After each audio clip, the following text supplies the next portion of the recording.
Yeah. Let's go, baby.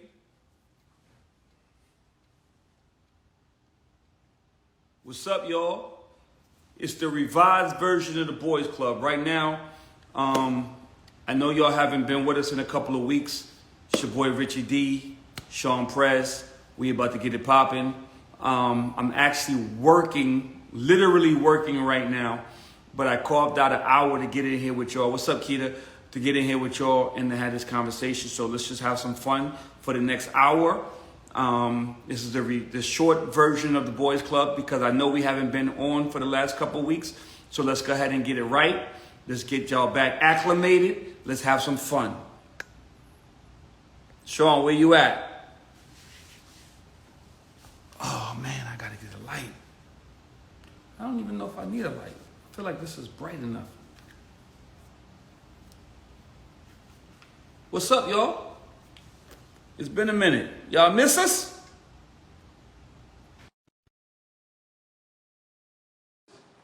I get a lot of DMs. Antoinette, I need you. I get a lot of DMs from y'all. Like, yo, Rich, what's up with the Boys Club? Where y'all at? We was in a hurricane for the 1 week, and then last week, what was it last week? I don't even remember. Oh, traveling. Oh, You were stuck in Philly. We was traveling. Yeah. Yeah. And then the week before that, it was hurricane status. But yeah, here we are. Here we are. Yeah, here we. What up? What up? Yo, Rich, welcome back. Welcome back, kid. I missed you. Yeah, y'all missed these Wednesday nights, but we got to make it quick. Everybody, unfortunately, Rich Dollars has to go back to shooting, so this is gonna be the shorter version of the Boys Club. So, please bear with us. We just get back in pocket, but let's get this thing started right away, Rich. All right. Shout out to my man, I am Joe Paul. Joe Paul, what up, family? Paul, shout out to everybody who rocks with us week over week. Sir. Okay, Rich, Tyrese Gibson having a hell of a week. Tyrese Gibson having a hell of a week. Before I even ask my questions, you already know where we're going to go with this. What's your thoughts on this whole Tyrese, DJ Envy, Gia Casey debacle? Yo, first of all, I wish I knew more about it. I wish I knew the real, because I feel like whenever they do stuff like this, it always ends up being like half hyperbole, half real. Like, I don't know exactly what Tyrese said. Envy talk about boxing a nigga and all this weird shit. Like, bro, if that's your man's, and you feel like your man is in a place of despair, and he's down, and his mental health is messed up, I don't know that you block him. I don't know what you do. I don't know what Tyrese exactly said to his wife to make Envy feel the way he felt. To me, this shit seemed like a huge publicity stunt. I think Tyrese is a fucking weirdo. I just do. I think that Breakfast Club is looking for numbers. I just do. So with that being said, I can't sit here and act like I really, really feel or it was really some heartfelt shit to me. I just felt like it was a publicity stunt, bro. It just didn't seem organic to me. It didn't seem like it was coming from the right place. Like, Sean, if I would never expect that if I was in a situation where you consider yourself my friend and I'm down and out and I'm telling you on national radio that I blocked you because you said such and such and didn't give you the reasons for the reasons that I'm treating you like that. Especially when then my wife comes back to me or your wife comes back to you and she's like, yo, Sean, Rich is in a bad place. And then that's what made you like, it just seemed fake, man. It seemed contrived, bro. And I could be wrong. But I feel like it was. I mean, you heard his wife call into the Breakfast Club. Did you hear that? No, I didn't. Okay. It felt like it could have been contrived up until Envy got his wife. Well, let me go backwards. Tyrese left the Breakfast Club. He did a live. And it's essentially, he's like, yo, I don't even know what Envy talking about. Right. When he was going through it with his wife, I reached out to him. I befriended him. I helped try to get their marriage back on track. And I got receipts. Then Envy essentially comes in the next morning and is like, yo, I wasn't going to say nothing. I just left it out there. You know, I blocked this man. He was getting a little nutty with my wife. And I didn't want to give the reasons why. He gets his wife on the phone, and his wife essentially, and this is why I don't think it was contrived. His wife came to the table and was just like, yo, Tyrese was out of line. She was saying things to me that you should never say to a married woman. Mm-hmm. So it felt like it went somewhere different. Okay. Yeah. But here's a question I got for you. It is because, granted, I'm sure when Envy was going through it with his wife, he needed that helping hand. He needed that voice, that person who cared enough to reach out at his lowest moment. He was about to lose his family. He's about to lose the love of his wife. He made a mistake. In walks Tyrese. Then Tyrese befriends Envy's wife and starts to, you know, become counsel to her. So is it inevitable, in your opinion? Did Envy and his wife set themselves up for this? Is it inevitable that allowing your wife, your girl, to have a friend of the opposite sex, at some point, somebody's going to cross the line? And that goes both ways. Is allowing your man the opportunity to have that woman who is the friend, you know, they super cool, they sharing phone calls, whether you in the room or not, because Gia was like, yo, there were times Tyrese would call and stay on the phone with her, and Envy was laying in the bed right next to her. They didn't think nothing of it up until this nigga Tyrese started to, you know, make the insinuations and the throwing the little bait out there. So are they part to blame? Did they set themselves up for this? I'm a firm, yo, bro, we have this conversation all the time. We literally have this conversation all the time. You let people into your most innermost secrets. You let people into the most quiet shit that you're supposed to be handling on your own. You're setting yourself up for failure. It's a level of comfort. Like, I never want a nigga like, yo, Sean, like, you're my whole, like, you're my mentor. Like, you're the nigga that brought me up in this industry. And quite frankly, nigga, I never want to be comfortable with your old lady. I never want to be that comfortable with your old lady where you could be like, there's a loyalty that I have to you. I don't want to be. As much as I don't want your relationship to fail. I don't want you to be unhappy. I want you to be happy and I want her to be happy.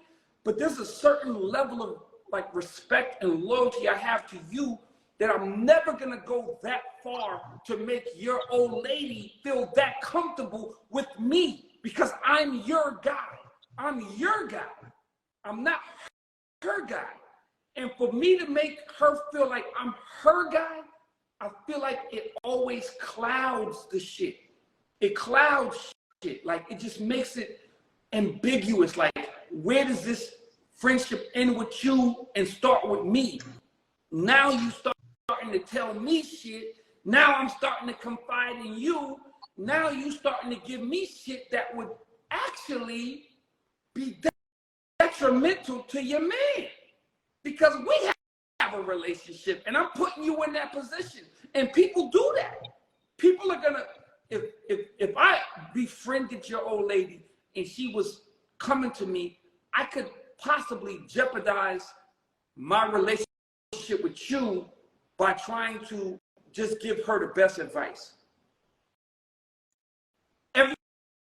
single time what's best for Sean in a situation ain't gonna be best for your girl. So with that being said, you gotta pick a side. And when you come in ambiguously and you are dealing with people and now she's confiding in you and you are giving her your unadulterated truths, nigga, you could be undercutting your man. And I'm never gonna do that. So I don't want that comfort. They allowed that. And for Envy to sit on the phone, for Envy to sit in the bed or lay in the bed next to Gia while she's talking to Tyrese on some like real life problematic shit. Nigga, you did that to yourself. You're supposed to shut that shit down. Number one, your man should never want that responsibility. Number two, you're supposed to go to your man like, yo, homeboy, this is getting weird. Chill out. Be cool with her, but we not finna go there. Like, be cool with her. Be cool with her where you can help me. Like, this is the whole motivation behind me even introducing you to the chick, was that you could always be in my corner and give her my side when she don't want to hear from me. It's not for you to go back and come give her shit that could possibly go against my word. Nigga, you crazy? What the fuck are you doing? Nigga, I introduce you to her so you could be on my side and give her my point of view when she don't want to hear me. I didn't introduce you to her so you could befriend her and give her the real, because what's good for her ain't always gonna be good for me, you stupid fuck. Like, what the fuck are you doing right now? Nigga, you all three of you niggas weird. And the big winner is Gia, because she manipulated these two stupid fucks into getting the real information. Like, it's like she on the boys club, right? Like, she's getting the real, unadulterated truth from the minds of a man.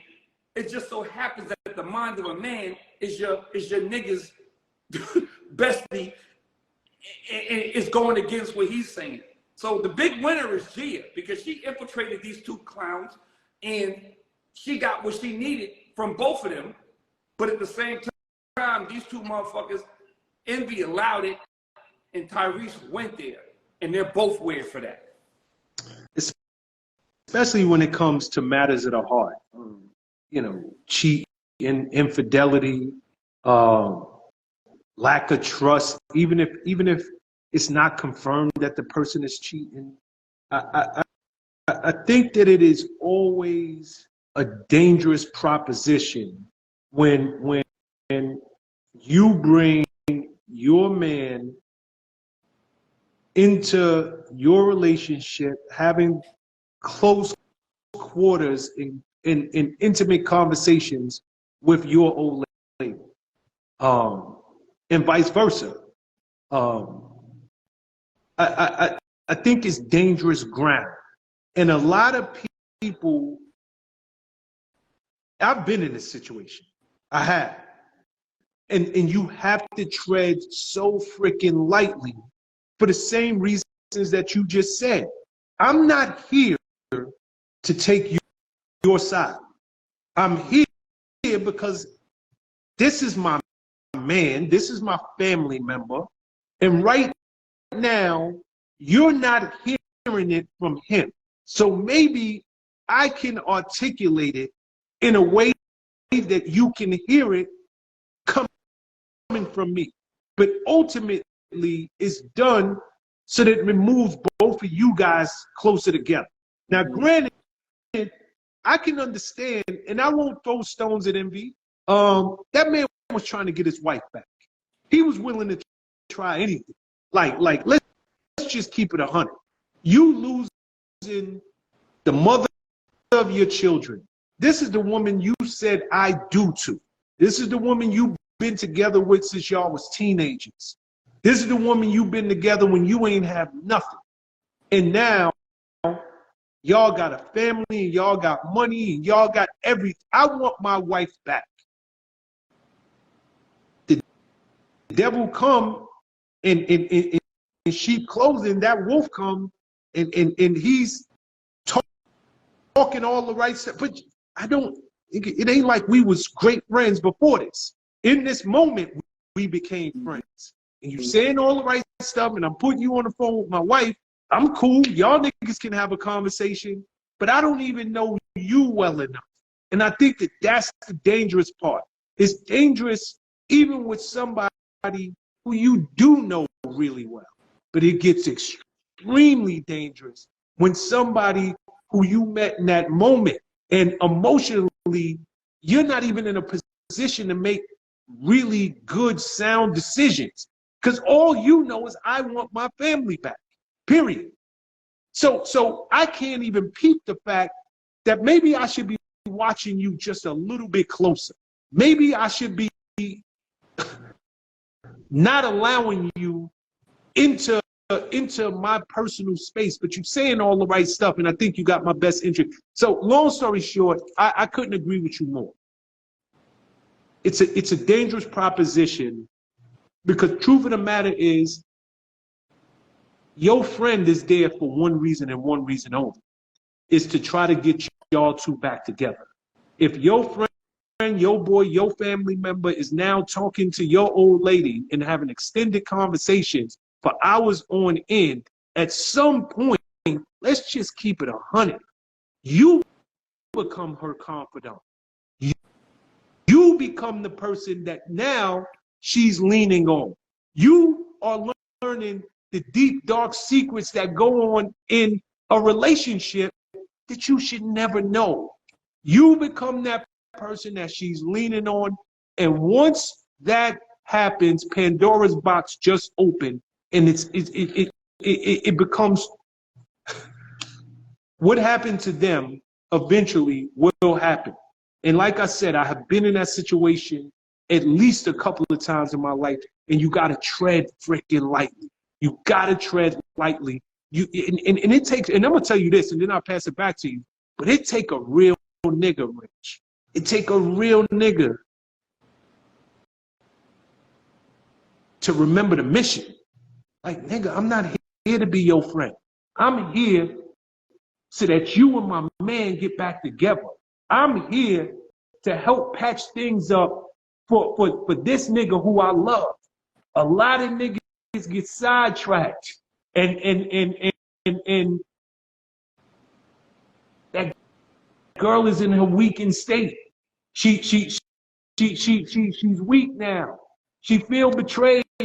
This nigga done dogged her out. And you that dude I can lean on. And before you know it, you done crossed the line. It's just dangerous, man. To me, you don't do that. Don't let nobody in your joint. The two things, and we can leave it at this after I say this. The realest shit a woman could say to you under these circumstances is, bro, I love you, but that's your name. That's the realest shit a woman can say to a nigga in this situation is, yo, I love you, you my nigga, but that's your man. In other words, you understood the assignment. You understood the assignment. So when she hits you with that, you be like, you know why I'm here, love. There's no ambiguous shit. There's no crossing lines. You know why I'm here. My thing is, and I'll leave it here, because you know this is a very sensitive subject to me, because the nigga was on your phone line every fucking day. Yo, Sean, get the nigga on the phone. Yo, Sean, get on the phone. Three-way niggas and all that. I did the best I could under the circumstances. But when shit hit the fan, I couldn't control it. Niggas threw me to the wolves. I'm donkey of the day every day for the next 6 years. Because I couldn't help you under your situation, which lets me know what type of nigga you are. I did the best I could. You got Sean on the phone. Sean calling me like, yo, nigga, you shooting them all. You can't do this. This is what we can't do. This ain't this. So you know how this situation hits me. But that's not what we here. So we're not gonna go into all that on some 10-year-old shit. We're gonna leave it alone. I'm just saying, when you when you looking, like you said, when you looking to keep your fucking family together, you looking to do anything to keep your family together, you got to be real too, bro. You got to be real too and acknowledge the shit that you did. And don't blame other niggas or put other niggas in and bringing people in, you bringing niggas in that's trying to get to fix shit, and they making it worse. And yeah, but to his credit, Rich, nigga, when you losing the love of your life, when your whole world blowing up, you would try, nigga, when the air is running out and you trying your best to breathe, you drowning, you coming up, trying to get a little bit of air, going back down, nigga, you will grab onto anything. You will drown. And you know what happens when you grab onto anybody? Go ahead. You drown niggas around you. That might be true. Help you. Rich, it might be true, but a nigga drowning will grab onto anything. You know that, and I know it. So you almost can't fault the man for trying whatever worked. Whatever I think is going to get me back, I'm willing to give it a try. Anybody can make that mistake. You know that. That's the best analogy you could have made. That's the best analogy. That's a fucking, because as a lifeguard, the first thing they teach you is never jump in after somebody, because the level of strength that they have from the fear of drowning, there's no way you could save a man that has that much fear. So you put the fucking pole in the water, you throw the air thing in the water, you do all of those different things. But the worst thing you could do to somebody is jump in after them, because they're gonna pull you down with them. That's the best analogy you could have made.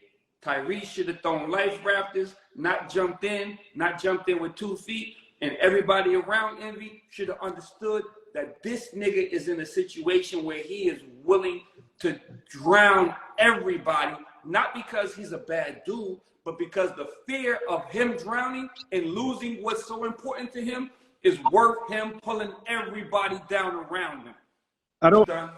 And we'll end it here and we move on. I don't think it was malicious on his part. The nigga I'm just trying to survive. I just need air. I just need to survive. You know, kind of on this, and I didn't even intend on talking about this. But I think it's worth having this conversation. I know me and you on limited time tonight. Maybe this is more of a statement than a conversational piece. If everything around you, every relationship around you is failing, if everybody around you is telling you you're a problem, at some point you have to look at yourself. And what I mean by that is, Tyrese, I get it, man. You get it. He had a breakup with his wife. He got public sympathy. They're beating him in the head for excess child support.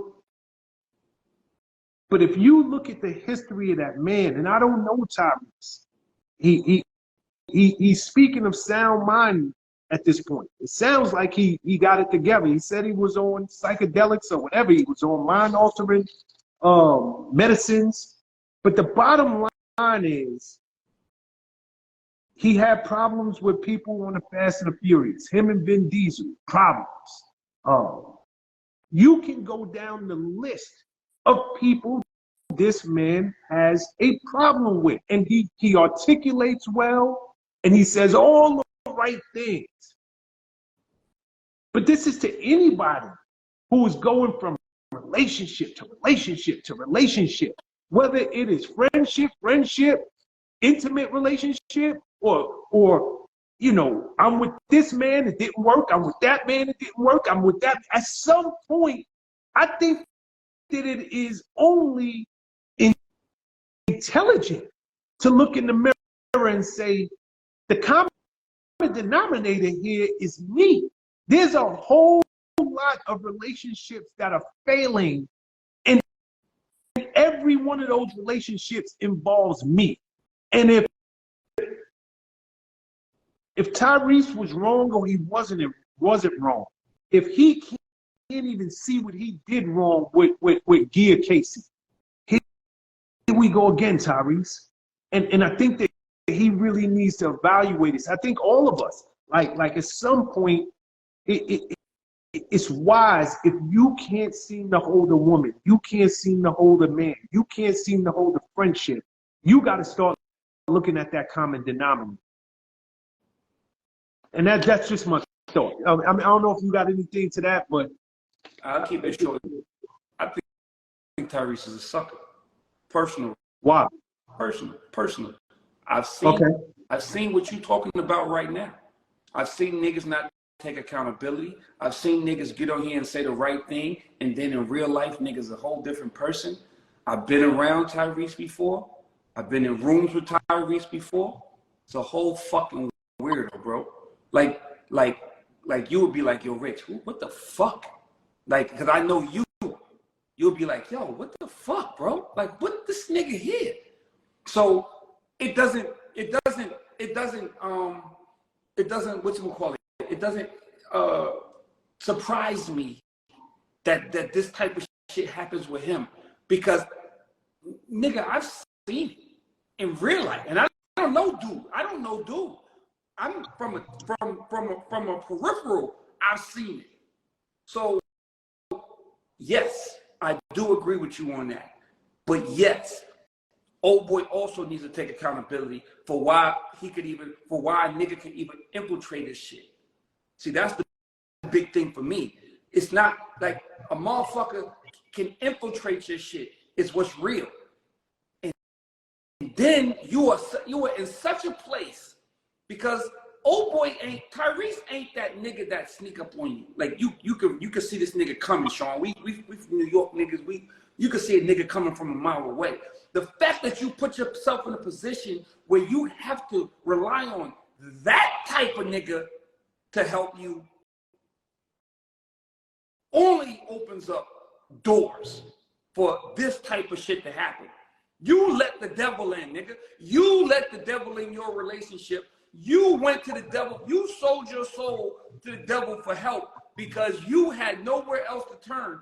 You got to look in the mirror. Look in the mirror as a nigga who takes it 100% responsibility for his actions, but also look in the mirror at a nigga who was in such a place, such a fucking dark place, that you had to fucking look at the devil in his eyes and ask that nigga for help. That's the problem. That there is the problem. I disagree with you. I do. Because I think what you're not taking into consideration is when a nigga, okay, I'll go one better. Rich, there's so many women right now watching this or who listen to this on podcast form at one point or another, and they have gone to their friends and they have asked for advice. They have asked for advice when it comes to their man. They have put it on the line. He's doing this, he's doing that. There has been women who've had friends working around you. Call them they little spies, going back to them. What's this nigga doing? This, that, and the third, yada, yada, yada, blah, blah, blah. Not realizing that your girl, she got ulterior motives. She don't have your best interests at heart. She don't want to see you happy. She don't. You got a good relationship. She don't have one. So you relying on her, looking for advice, looking for the inside scoop. But you don't know that in her heart, she miserable, and misery loves company. So I'm going to tell you everything I want you to hear about this nigga that you think is so great, but you got your antennas up. And I'm just going to plant the seeds because I don't really want to see you happy no how. Go ahead. Antennas up, antennas up, antennas up. Antennas That's what that was. Antennas up, that's what that was. That's what allowed old boy to come in and infiltrate with some antennas up? No. Or was that nigga in full What would fledged allow divide? old boy to come in? What allow old boy to come in is what I said earlier. A nigga, I'm dying. I will do anything. Right now, give me the antidote. I need to get my life back. And I will try anything. And in trying anything, you'll make a mistake, man. In trying anything, you will get the devil to come into your life disguised as an angel. It happens. You're working out of desperation. It's like I tell niggas in business all the time. Never do a deal when you're desperate. Actually, I stole that from Master P. But never, ever do a deal when you're desperate. You do a deal when you're desperate, you automatically are on the short end of the stick. You automatically are destined to get a bad deal. I just look at it as he was desperate, like most people would be. Real talk. I don't look at it like, did he make a mistake? Absolutely. But anybody can make a mistake, especially when you think that this is going to be the remedy. This is going to be the magic bullet to help me and my old lady get back together. It's as simple as that. And if you want to keep it 100, how many chicks found out that they baby father, their husband is sleeping with their best friend for the same reason? Yo, I had her talking All over the place. All over the place. Would you call them women dumb, stupid, this, that, and that? No, you don't know. You just trying your best, your hardest, your damnedest to get your relationship back on track. So I wouldn't never look at him or nobody else like yo, you made a sucker move. You just don't know, Rich. Like in the Tyrese nigga, like, let's just keep it 100. That nigga do come across. He like his, either he's the real deal or this nigga is seriously mentally challenged. He got something else going on. Part two. You said part two? Part two. Yeah. That's for me. Because any nigga who come like that, it's part two for me. I see the nigga coming. And I didn't have no problems with dude until I seen this situation multiple times with other people. That's when I said, I see this nigga coming. I saw this nigga coming. I could have told you I could have told you. I met a whole bunch of niggas through college and in the music industry and all through this shit that I could have been like, he ain't no different than that nigga. He just was in Transformers and Fast Furious. He's that nigga right there that we all look at like, that nigga, you creep fucking son of a bitch nigga, always trying to fucking undercut your niggas. You just happen to be him, but in Fast and Furious. That's it. I seen it coming. And for me, fuck both of them niggas. Happens every day. Happens every day, B. Happens every day. The moral of the story is keep niggas out your relationship. Here's the real moral of the story. The moral of the story is when you are emotionally weak, that is when nobody outside of your relationship of the opposite sex should be allowed in. When you are emotionally weak, I don't care if you want to talk to this nigga, You don't want to talk to this nigga. The nigga violated you. If there is a chance of y'all reconciling, nobody from the opposite sex should be allowed in. Whether it is his man or it is your best friend.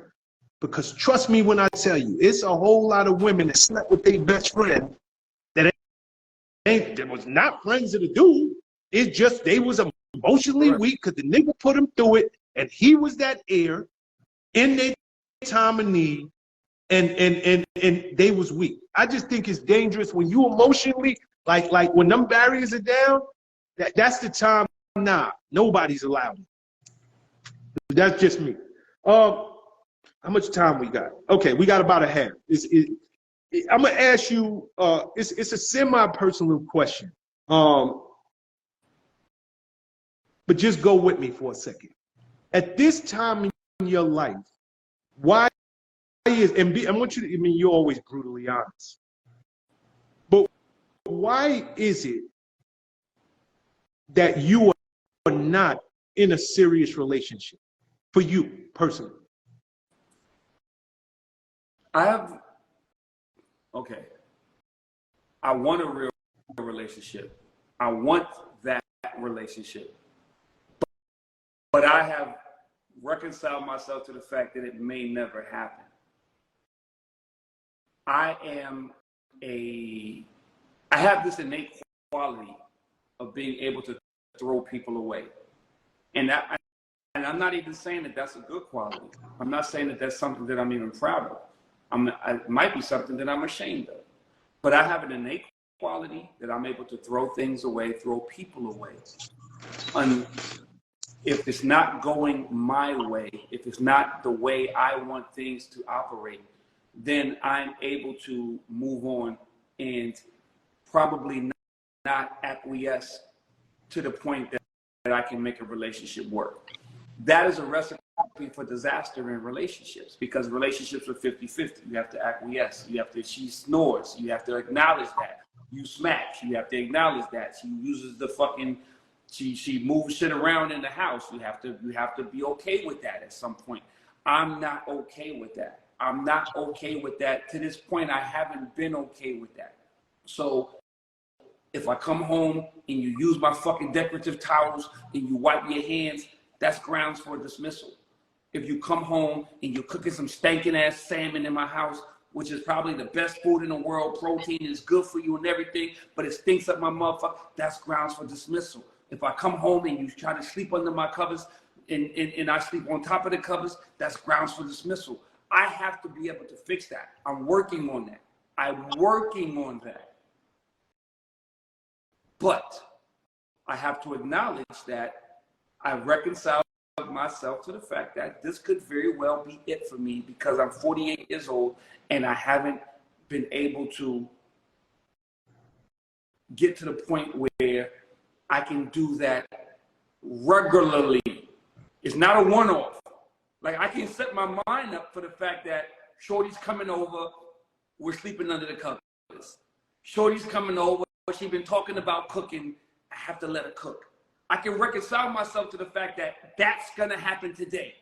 But can it happen in the long term?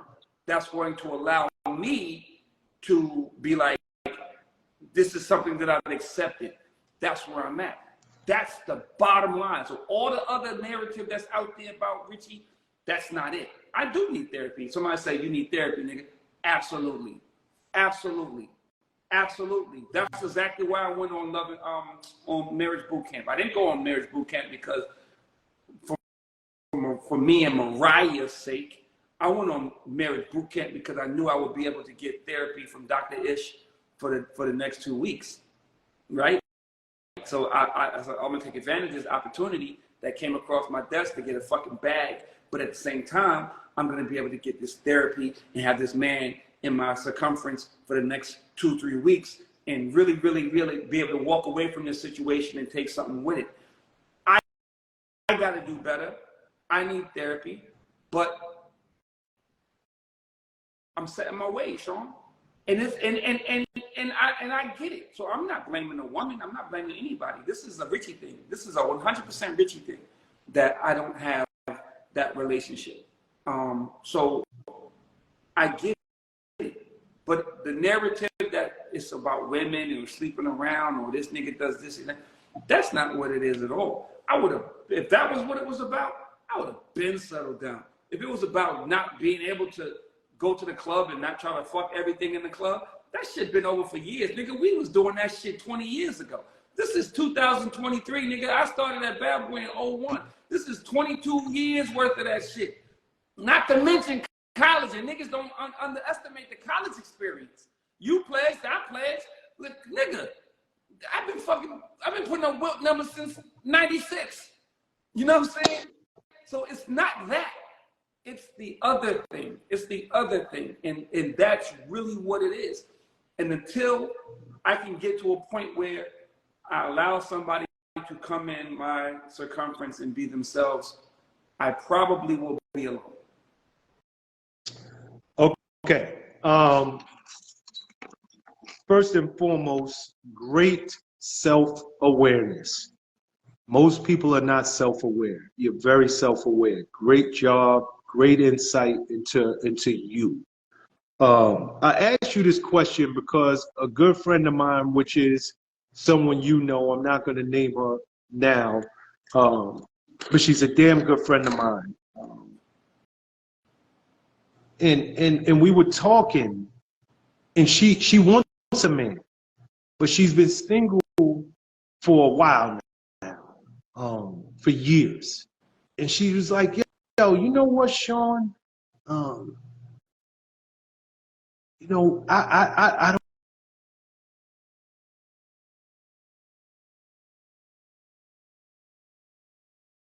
I do. Are you back? Yeah. She was like, I want a man. I really do. She was like, but right now, I value my time alone. I value, you know, the being able to do what I want to do when I want to do it. I love the fact that, you know, I don't have anybody to report. She was just like, yo, so I want a man because I'm lonely. And she actually said that. She said, I'm lonely. She was like, but I just don't know that I'm ready to give up all of the stuff that I've become used to. And that's when I knew me and you was gonna have this conversation, because something dawned on me in that moment. And I think it's something that many, we'll say many people suffer from. And it's as simple as perspective, right? It really comes down to perspective, because when I was listening to her and she was telling me she wants a man, she's lonely. But her perspective is so focused on all that she's going to give up and all that she's going to lose. She could not turn that prism around and look at it through a different lens to understand all that she could possibly gain. She's so set in her ways from being alone for so long, even though she wants somebody, her mind and her vantage point is not allowing her to see to change her perspective and see, am I really giving up that much, or do I stand to gain so much more if I just look at this thing a little bit different? But it seems like you got something to say, so go ahead. Nah, she's 100% right, because the problem with that train of thought is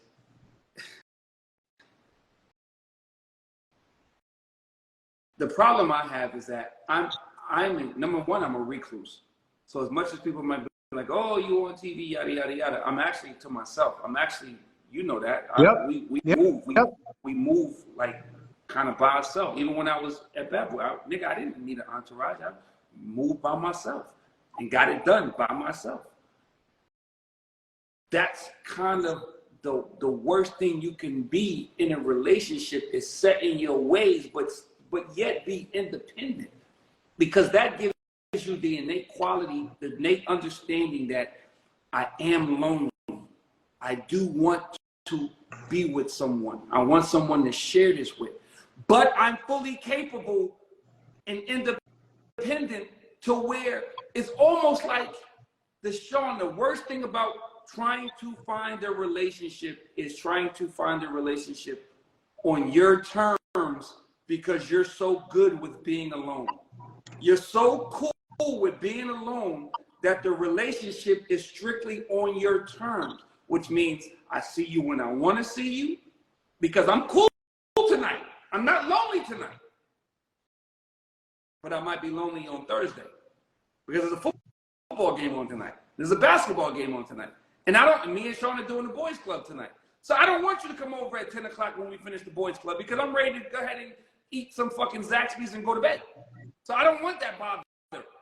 That's the worst thing about a relationship. That's the worst thing about trying to find a relationship, is you can't do it on your own terms. If there's anything that I can tell anybody about finding a relationship, it has to be a mutual thing.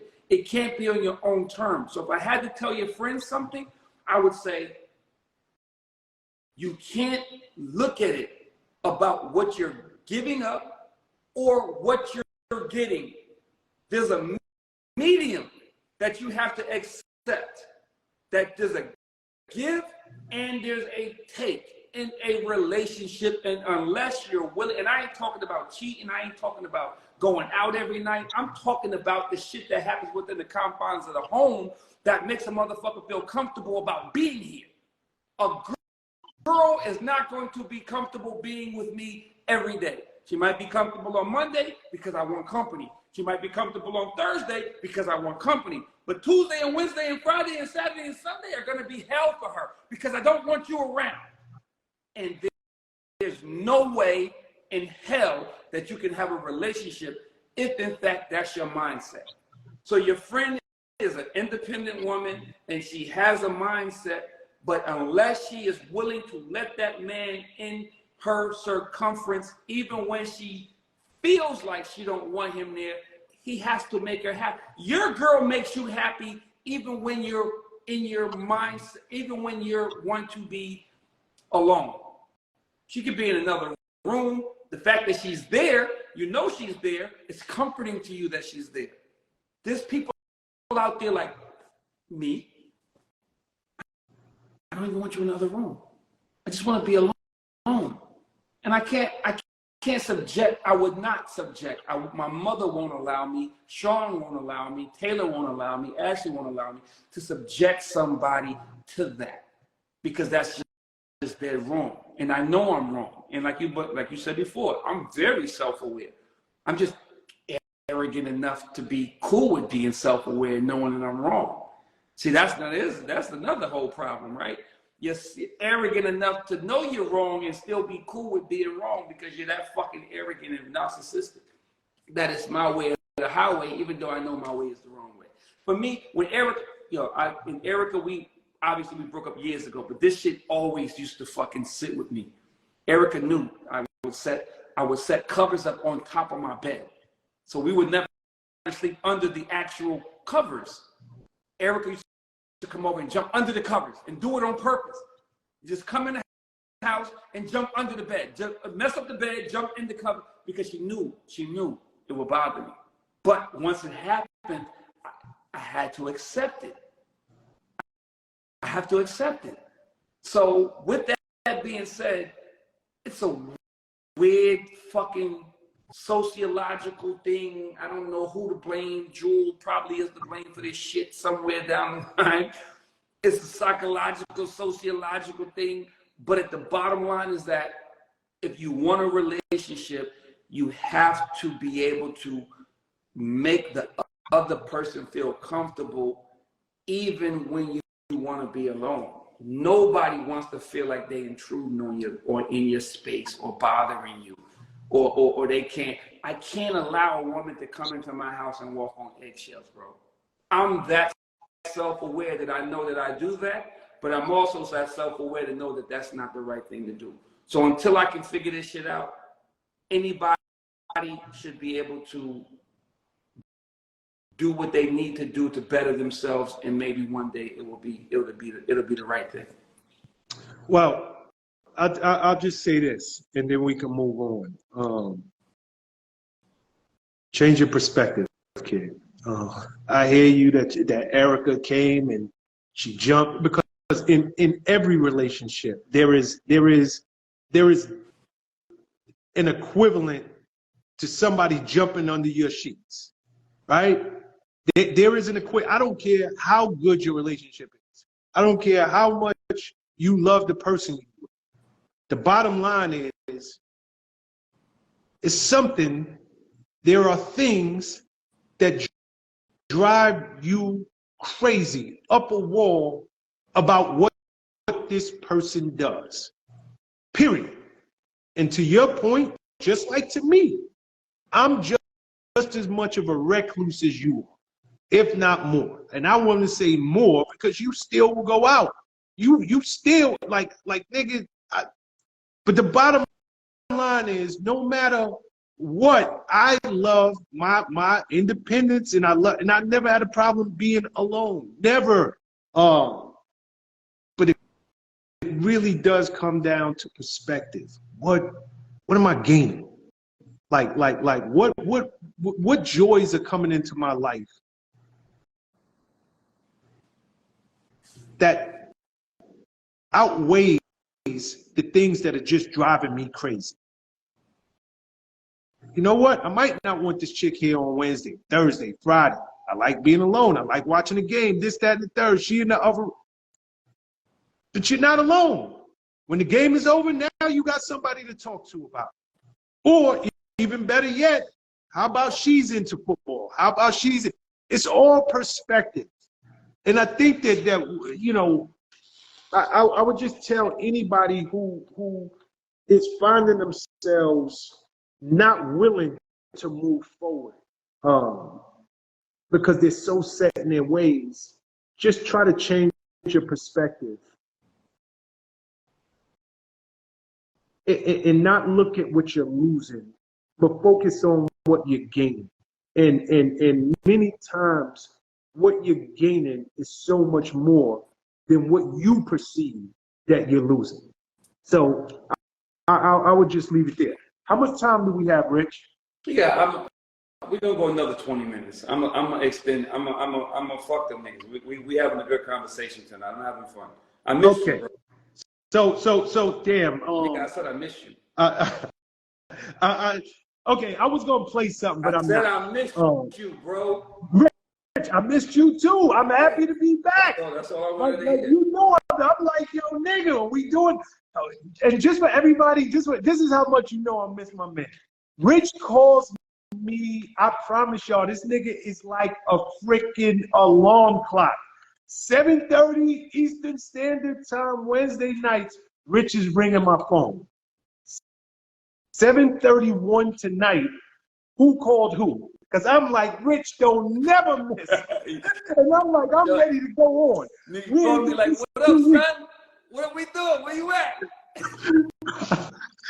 All right, so I was gonna play something, but you know what? I'll go a different way. Because this happens all the time. A woman and a man, they meet, they happy, everything seems to be going good, at least from one person's perspective, and then they get ghosted. If you get ghosted in the early stages of your relationships, I'm not even saying he hit it yet, because that brings a whole other element into it. But if you're talking to each other, you're getting to know each other, he seemed like a good dude, y'all went out to eat, it was no beef, this, that, and the third, and all of a sudden you can't get him on the phone no more. You're sending texts, he won't hit you back. Is that a reflection of him, or do you need to really look in the mirror and say, what did I do to make this nigga ghost me? So that's part one of a question. And then part two is, can you get this nigga's attention and get things back on track ever? Or once you're ghosted, you're done? First of all, I think that's a double-edged, because a lot of niggas fear success, whether it be in relationships, whether it be in business, whether it be in friendships. They self-sabotage. So ghosting could also be a prerequisite of a nigga who is scared that he hasn't felt this way. Whoa, I didn't expect this, Rich. Well, that's part of it. So you have a person who is like, damn, shorty is bringing me to a place that I've never been before. It's scary. I ain't ready for that. I'm out of here. I don't know. I don't like how this shit feel. She got too much control over me. Yada, yada, yada. That's a real thing. That's a real thing. I know niggas. My boy Lou, who's been on this show before, is the fucking king of that. My boy Lou Johnson, who's been on this show before, Lou is the king of that. Lou is the king of, my nigga, I don't know, I was falling too fast. I ain't like how I felt. I started to lose control. I needed to be in control of my situation. And when I was dealing with her, I was losing control. So I had to step away from that. In that case, you did exactly what you were supposed to do. You just didn't get the outcome that you desired. And it wasn't because of you, it was because of him.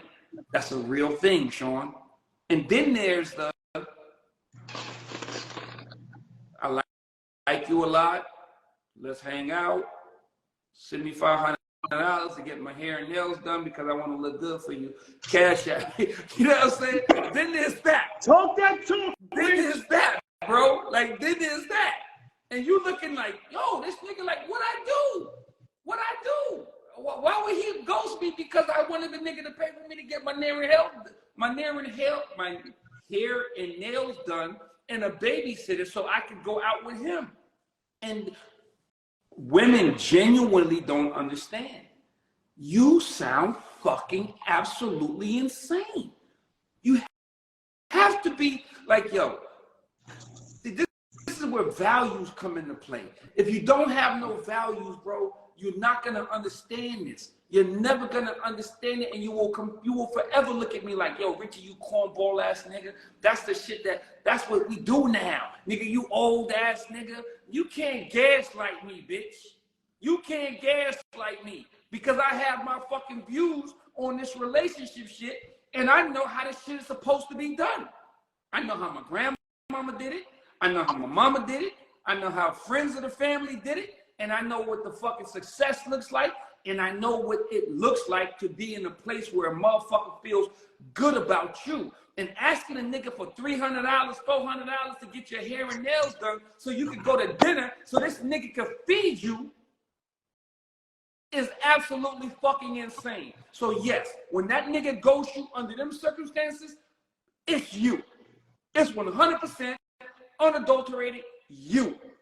Now, the trick to this shit is to understand the difference. I did right by him.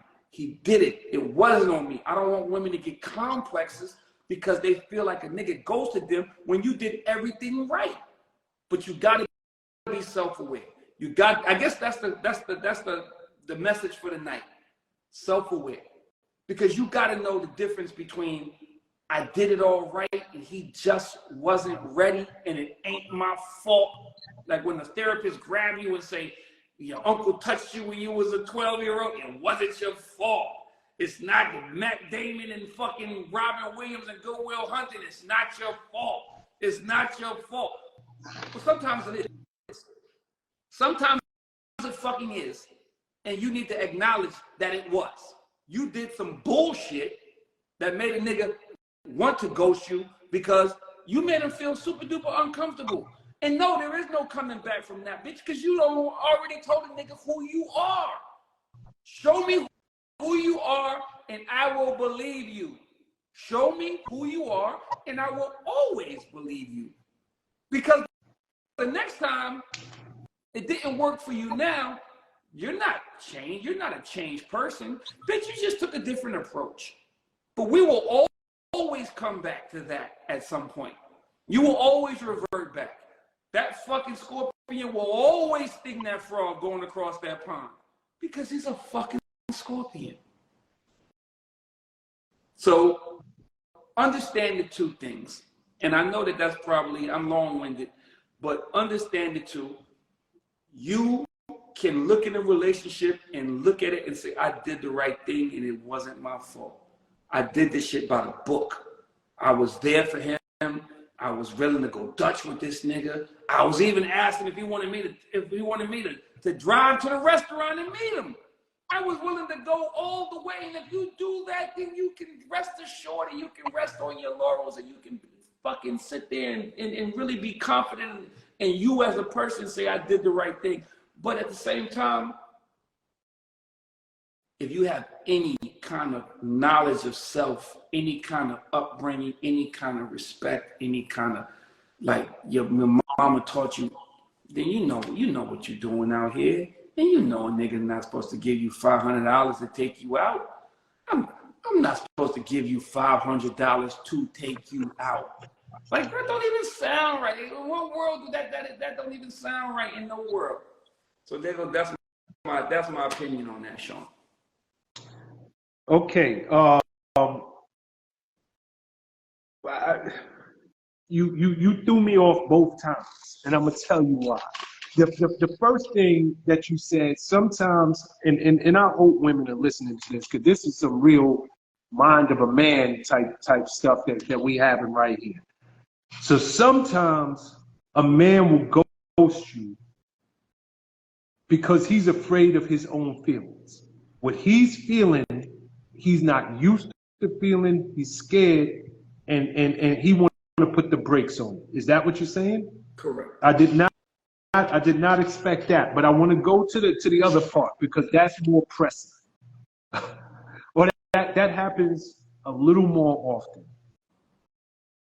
I specifically said you're in the early stage of a relationship. Y'all ain't sleep together. There's no intimacy. You're getting to know each other. The conversations are good. He's attentive. He's answering your phone call. He's actually calling you. And all of a sudden, he stops.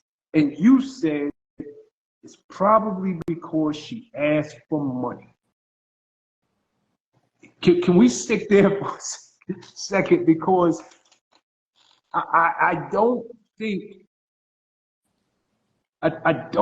women get that part. Is asking for things too early the kiss of death. Is asking and forget about going out to dinner. Is bringing your problems, whatever it might be, to me and asking me to pay for whatever it might be.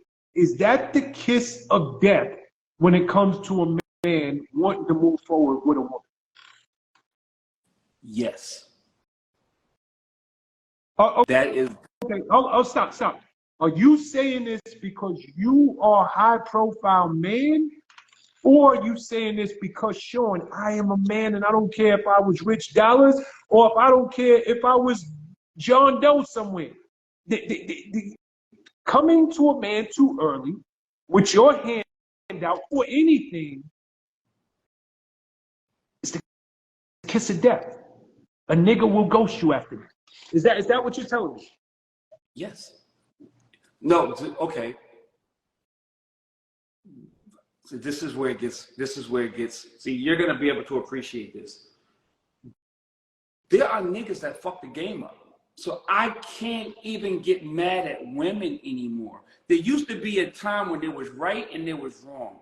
But because of social media, because everybody has found a way and they create the narrative, there are niggas that live that life.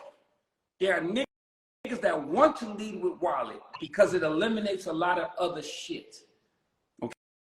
Okay? So now, if you're a man who wants to lead with that, women feel like it's okay. So I can't blame a woman for doing what she's done in the past and been successful.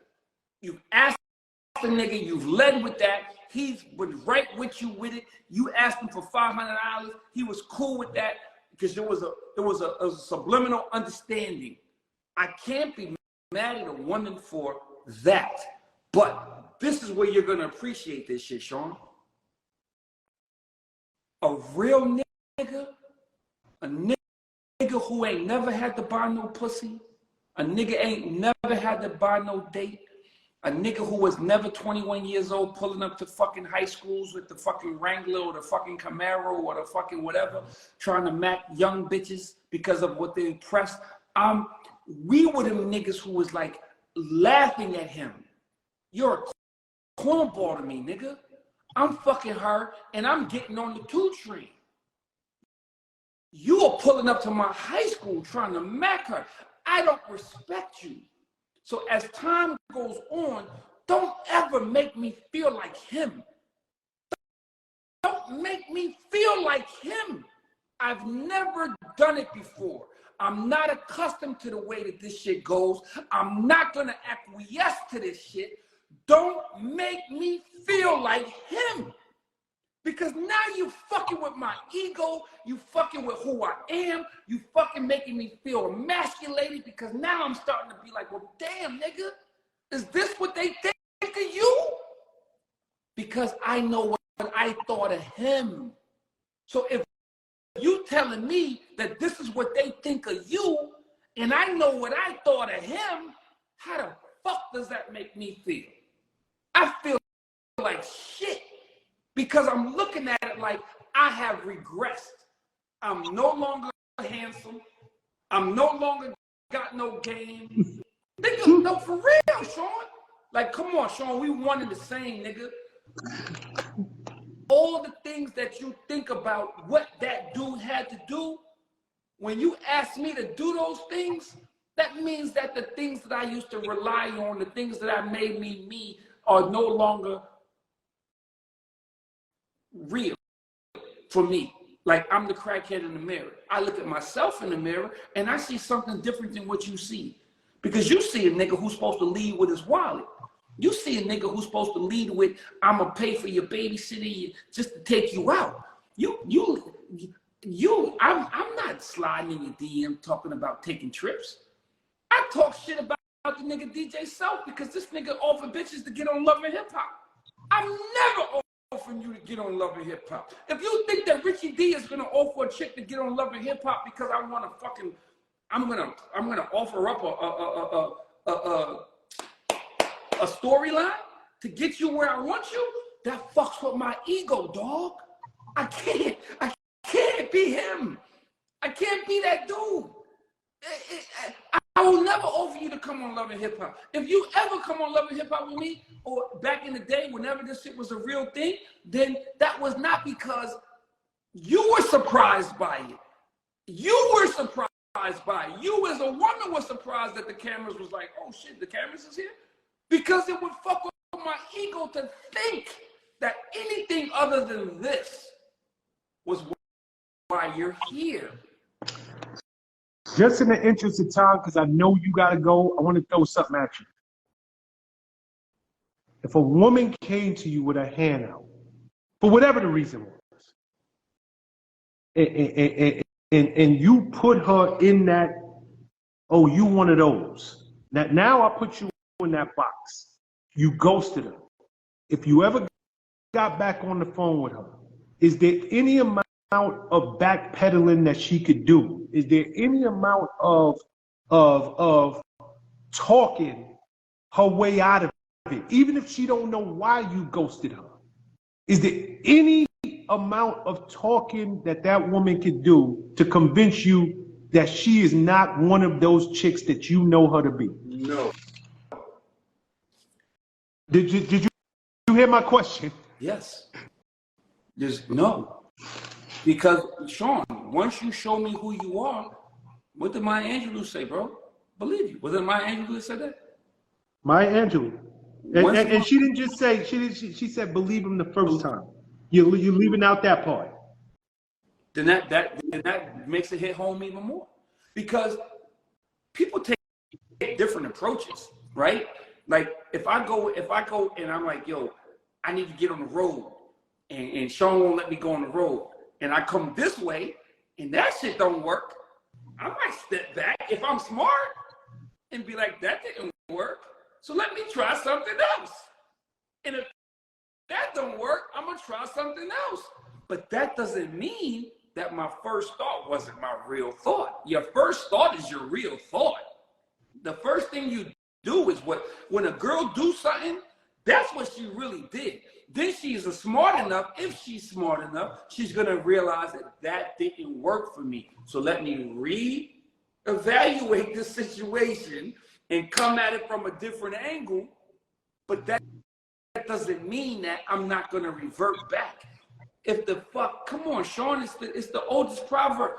If the freaking, the scorpion is going across the thing, he's gonna sting you every single time. He might change the story to get you to go across that river. He might talk to you. He might be nice to you. He might change his tone. He might change his words. But when you get halfway across, he gonna be who he is. And she gonna be who she is.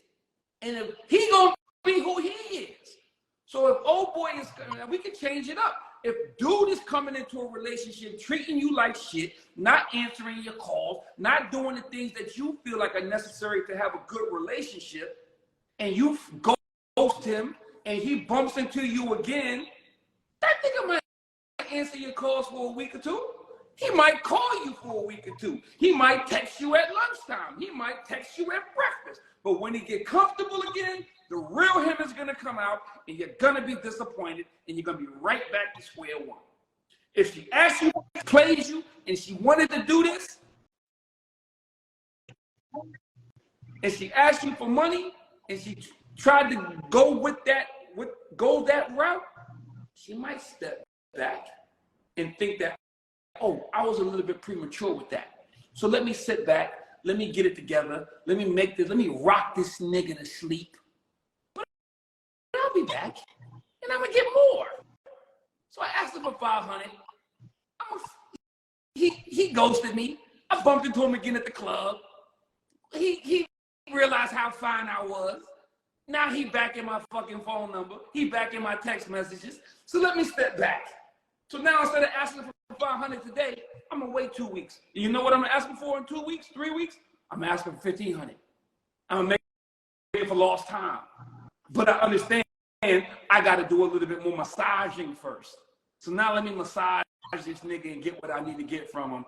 And that's how that shit works. It's how it works. I've been around this shit long enough. I've seen it enough. I've been around it. And that's what the fuck it is. And y'all niggas don't agree with me? Go to hell. What are you talking about? I'm just saying. Because I see people in the comments like, nigga, you crazy. That ain't how it works. Y'all know that's how it works. Y'all know that's how it works. It's the psychology. All right. Here's my thoughts, Rich. And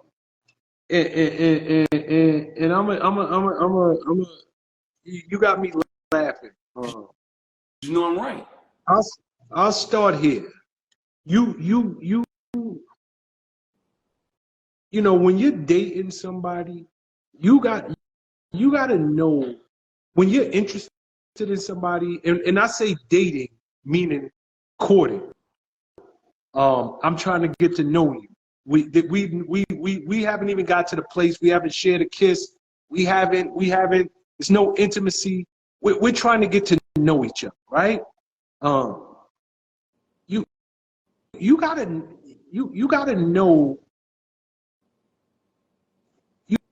You gotta know who you're dating, right? You gotta have an understanding of what type of personality am I dealing with,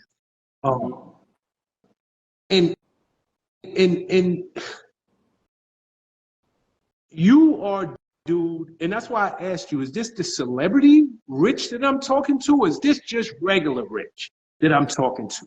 But I believe most men feel the way you feel, especially men of means, men who have access, men who, to use Kevin Samuels' words, are high value men. I got access. I have seen every type of chick under the sun, and every type of chick under the sun tell me they're different. Every single chick I meet, one of the first things that they do is try to prove to me that I am not one of them. Whoever one of them might be, I'm not one of them. But they always slip up, and I can't believe that you went to the money thing so quickly. I knew you because I know you. I knew you was gonna go there. I just didn't know it was gonna be so quick. But when they slip up, they always have their hand out for something. And it might not be $500. It might not be $300. Can you help me with this? For a nigga who, and it depends, know who you're going after. If it's a man that been around the block, if it's a man that has been with women before he got money, before he got celebrity, if it's a man that has access, chances are he can see you coming a mile away, because all of you are the same. At some point, you're going to show your hand. And when you ask for whatever it might be, he instantly puts you in a box. Instantly. And when you're in that box, I think it's safe to say you don't come out. You don't come out. And it's no amount of backpedaling. It's no amount of back talking. It's no amount of I'm not going to ask for anything else anymore. You did it already. I know who you are. And you got to understand, and the reason I say you got to know who you're dealing with. Rich, you like me, you come from an industry where women are throwing themselves at dudes. Women are not just throwing themselves at the artists, the celebrities. They're throwing themselves at the dude who is a roadie. I'm just close to the entourage. I know homeboy. And because I know him and I can sit in his section, there's a bunch of girls that want you to be able to. But here's the deal. And the reason I say know who you're dealing with, and I got to watch my words wisely because I don't want nothing coming back and biting me in the butt. But we have all been around them dudes who after the, R. Kelly made a song, after the club is the after party. And after the party is the hotel lobby. Like, and niggas will tell you straight up, if you not trying to come up, like you know what it is. If you not trying to get with the program, do not get on this elevator, do not come in this room. But you can only talk to certain women like that. You can only, so when a dude, and I'm giving this example to say, women ain't the only ones that get ghosted. Niggas get ghosted because some niggas come with that same mentality to good women who know they value, they know they worth. And you coming, what we trying to do? Nigga, if he like if I'm taking you out, then this is what it is. If I'm paying for your meal, then we smash, huh? Who the F you think you talking to? I don't care how all them other girls treat, nigga, you gonna treat me different. That dude back up and catch yourself. Oh man, I got beside myself. She not one of them. It's no amount of back talking you can do. It's no amount of side shuffling, side stepping, because she already see you are one of those niggas. The only thing you about is smashing. And that's it. So I would just say, be careful understand who you're dealing with. And this is to women specific. I don't care how much game you think you got. I mean, some niggas is cornballs. But if you after a nigga who got access, that nigga got more game than you, and he done heard it before. He's expecting it. Look, his antennas is up from the gate. He's waiting for it. You don't have more game than this nigga. You don't. And if you're getting ghosted, yeah, sometimes it's a reflection of him. It sure is. But sometimes you got to be honest with yourself and say, what did I show that would make this man who was taking my calls, who was so interested in me, we ain't sleep together. So it ain't like he got it and he got what he wanted and now he's out. We haven't even kissed. What would make this man, what did I do that would make this man all of a sudden periodically return a text? If even that, when things were going so well. So I just say be very, very careful and know who you're dealing with. You really have to. But that's that. Do we got any more? Like we 9:20 at this point. Yeah, I'm out. Nigga, I'm 20 minutes. I said I was gonna go 10 minutes. We went 20, but fuck them. It's all good. I'm on the way out the door. They'll wait for me. Yo, once again, this was a short version. We didn't take calls tonight, but we will be taking calls again next week. It was we actually had a nice little crowd. We had a good conversation. Me and Sean did it on our own tonight without y'all fucking it up. But next Wednesday, it's love, yo. We back. The Boys Club, we back in full effect, barring Mother Nature and Act of God. So. Peace and love, y'all. This episode will be up tomorrow. Please subscribe to our YouTube channel, The Official Boys Club. Just hit Rich Dollar, Sean President, come right up.